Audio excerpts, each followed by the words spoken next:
Hello বন্ধুরা, আসসালামু আলাইকুম। ভিডিওটি ধাক্কা দিবেন না, সম্পূর্ণ কথাগুলো শুনে যাবেন। আপনাদের কাছে দু হাত জোরে আমার জোর অনুরোধ, ঠিক আছে? আজকে আমি কিছু সত্য কথা বলার জন্য আমি এই টিকটকের এই বয়সটাতে আসছি, ঠিক আছে? সাথীগান 143 এই আইডিটা সবাই চিনেন, চলে গেছে, এখন আবার আসছে। তো যাই হোক, আসছে এখন ওই যে কয় না, তো কিছু হারায় কিছু পাইলে আবার একটু অন্যরকম হয়ে যায়। তো আজকে উত্তরা দিয়া বাড়িতে উনি মিষ্টি খাওয়ার লেগে সবাই দাওয়াত দিছে। উনি কিন্তু বয়সও করছে, ঠিক আছে? সবাই দাওয়াত দিছে, তো এখানে সবাই যাইতে পারে, তাই না?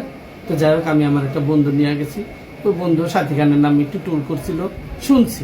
তো যাই হোক, যদি টোল করেও এখন উনার কাছে গেছে, সে বছর খানিকের কথা। একটা মুসলমান কি জানেন, 7 দিন না 14 দিনের বেশি বা 1 মাসের বেশি হইলে, ঠিক আছে, ওদের সাথে কোনো রেশারেশি থাকতে নেই। এটি হলো মুসলিম ধর্মে আছে, ঠিক আছে? তো যাই হোক, উনি যখন গেছে, আমি জুলিরে যাই বললাম, জুলি ওই লোকটা আসছে, শর্মে আইতেছে। হ্যাঁ, হাতটা জারি দিয়ে আমাকে বলল, ওই আসলে আমি কি করবো, যাও। মানে আমাকেও ইগনোর করলো। কেন? তোরা না ভাই বোনের ভালোবাসার বন্ধন চালাস, তখন একটা গ্রুপ আছে।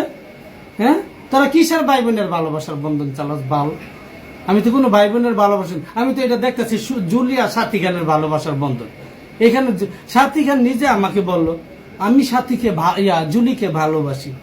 তো তুমি যদি জুলিকে যদি ভালোবাসো, এখানে ভাই বোনের ভালোবাসার বন্ধন দেন করলে, এখানে দেওয়ার দরকার জুলি এবং সাথীর ভালোবাসার বন্ধন। এইটা কাটতে এইটা দাও। আমি নতুন নামটা শিখায় দেয়া গেলাম, কারণ কি অনেক কিছু শিখার আছে মানুষের কাছে, ঠিক আছে? আমি অতটাও মূর্খ না, যেন বুঝি না। তো যাই হোক, আরেক কিছু কথা বলার জন্য আপনাদের কাছে আসছি। তো কথাগুলা শুনবেন এবং একটু শেয়ার করে দিবেন ভিডিওটা। তো কথা হইলো কি জানেন, আজকে যে ফ্যান্টাসি আইল্যান্ডে যে মানে মিষ্টি খাওয়ার একটা প্রোগ্রাম ছিল, ওখানে অনেক ভাইয়েরা ছিল। এখানে কিন্তু সবাই ম্যাচুয়েট, এখানে কিন্তু কেউ ছোট মানুষ না, যেন কিছু বুঝে না। কিন্তু একটা জিনিস দেখলাম, সত্যের পথে কেউই চলে না, মিথ্যার পথে চলে। সাথী খানের লগে যারা যারা চলতেছে তার কথাই বলে।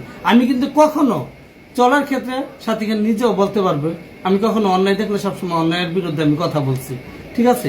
একটা মানুষও দেখলাম না যে ঠিকই তো ওই লোকটা আসে নাই, তুমি একটু নিয়া সাথীর কাছে নিয়ে যাও, তোমার তো জুলিয়ার সাথে তোমরা তো ভালোবাসো একজন একজনের, তুমি নিয়ে বললেই তো হয়ে গেল। তুমি এখানে ইনডোর করলা কেন লোকটা? তুমি সামনে একটা প্রোগ্রাম দিছো, তোমার প্রোগ্রামে দেখা গেল অরও ছিল তো 10 জন লোক আসতে পারে, তাই না?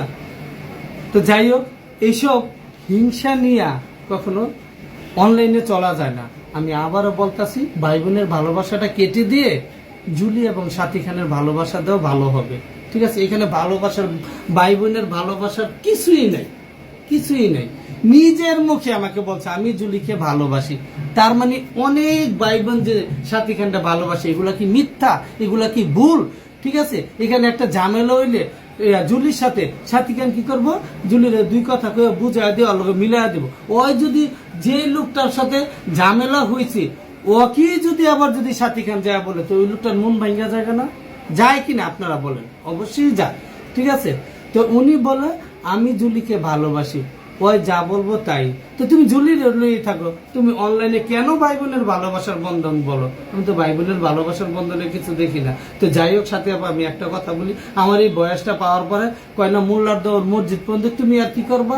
আমার একটু ইমুদ থেকে একটু কি জানি টিকটক থেকে ব্লক মেরা দিবা অথবা আনফলো করে দিবা, এছাড়া আর কিছুই না, ঠিক আছে? কিন্তু আমি একটা কথা বলি, তোমাকে আমি ধর্মের বোন বানাইছি, তুমি আমার আজীবন ধর্মের বোন হয়ে থাকবে। আমি তোমার নামে টুল করি নাই, জাস্ট সত্যি কথাগুলো আমি তুলে ধরছি। কেউ যদি খারাপ মনে করেন, নিজ গুণে ক্ষমা করে দিবেন। আসসালামু আলাইকুম।